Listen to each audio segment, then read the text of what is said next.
तो इस कहानी के शुरू में हम जेफ नाम के एक आदमी को देखते हैं और साथ में उसके साथी होते हैं जो सांपों को बेचने का व्यापार करते हैं। और अब ये लोग इस जंगल में आए हुए हैं जो वह दुनिया के सबसे बड़े सांप, जो कि क्रिम्सन एनाकोंडा, जिसे दुनिया का सबसे खतरनाक सांप भी माना जाता है। यह लोग जंगल पहुंचते हैं, तभी इनका एक साथी ज्यादा पैसे मांगने लगता है। तभी जेफ उसको पैसे देता है पर नीचे गिरा देता है। जैसे ही वह पैसे उठाता है, जेफ उसके गले में चाकू मार देता है और गर्दन उतारकर पानी में फेंक देता है। तभी जेफ को एक मूर्ति दिखाई देती है जिसके ऊपर बहुत सारे सांप होते हैं। यह देखकर जेफ बहुत खुश होता है।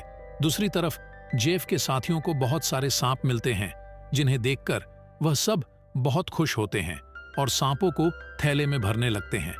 पर जेफ को सिर्फ क्रिम्सन एनाकोंडा की तलाश है। तभी जेफ का साथी बोट पर सांपों का थैला रखता है और देखता है उसके कटे हुए साथी की लाश पानी में खड़ी है और फिर डूब जाती है और कोई बड़ी चीज पानी में से उसकी तरफ आ रही है। तभी एनाकोंडा निकलता है और उसे जकड़ लेता है। दूसरी तरफ जंगल में जेफ का साथी कुछ लेकर आता है, पर अचानक से उसकी हवा खराब हो जाती है क्योंकि उसने एनाकोंडा देख लिया होता है। जब उसकी नजर उसके पेट पर जाती है तो वह समझ जाता है उसके साथी को उसने खा लिया है। तभी अचानक से उसके साथी की लाश लटक जाती है और एनाकोंडा उसे जकड़ लेता है।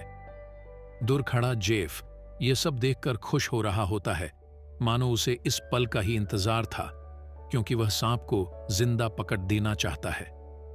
पर तभी जंगल में बहुत शोर होता है और वह एनाकोंडा भी भाग जाता है।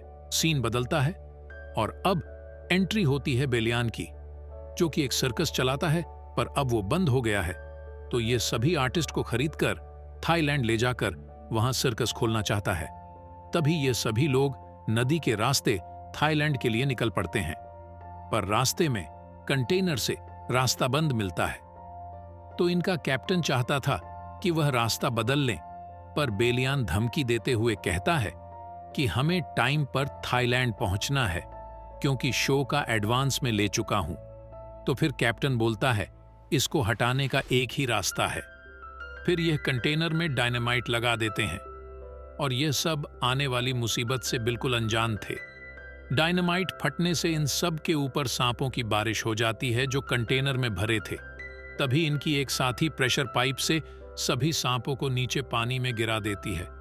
पर इधर छत टूटने से बहुत सारे सांप बेलियान के ऊपर गिर पड़ते हैं, जिसकी वजह से वो पानी में गिर पड़ता है। पर वहां उसे एक कोबरा काटने नहीं वाला होता है कि एक आदमी अपने पैर से उसका सर कुचल देता है और वह जेफ होता है। बेलियान जेफ को शिप पर साथ ले आता है। जेफ सबको बताता है कि वह वाइल्ड लाइफ एक्सप्लोरर है। अचानक से इनका एक साथी कान पकड़कर गिर पड़ता है। तभी जेफ उसके पास जाकर अपनी उंगली में कट लगाकर उसके कान के पास करता है। तभी एक छोटा सांप कान से निकल उसकी उंगली में लिपट जाता है और जेफ को काट लेता है। जेफ को कोई फर्क नहीं पड़ता, वह सांप को पानी में फेंक देता है। पास खड़ी लेन को यह सब अजीब लगता है और वह यह बात बेलियान को भी समझाती है।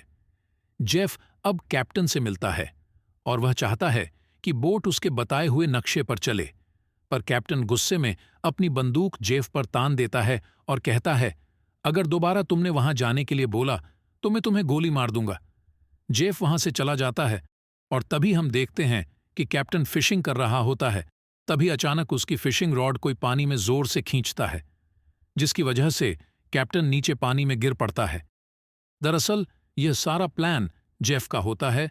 उसने कैप्टन को एनाकोंडा का चारा बनाया होता है। लेन को कैप्टन का न दिखना जेफ के ऊपर शक पैदा करता है। लेन जेफ से कैप्टन के बारे में पूछती है। तभी सबको पानी में बहुत तेज हलचल लगती है। तो जेफ सबको बोलता है कि तुमको बहुत बड़ी चीज दिखने वाली है।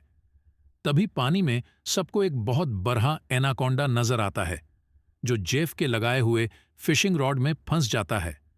तभी जेफ की फिशिंग रॉड तेजी से नीचे जाती है। जेफ भी तेजी के साथ रॉड को फोल्ड करने लगता है। तभी एनाकोंडा कुछ सेकंड के लिए सबको नजर आता है। तभी एनाकोंडा जोर से ताकत लगाता है, जिसकी वजह से जेफ पानी में गिर पड़ता है। पर जेफ भी पक्का खिलाड़ी है। वह तैरकर पानी में मौजूद एक छोटी सी नाव में चारेच जाता है और फिशिंग रॉड बांध देता है और एक लोहे की नुकीली छरक से एनाकोंडा पर हमला कर देता है, जिसकी वजह से एनाकोंडा घायल हो जाता है और गुस्से में पूरी नाव को जकड़ लेता है।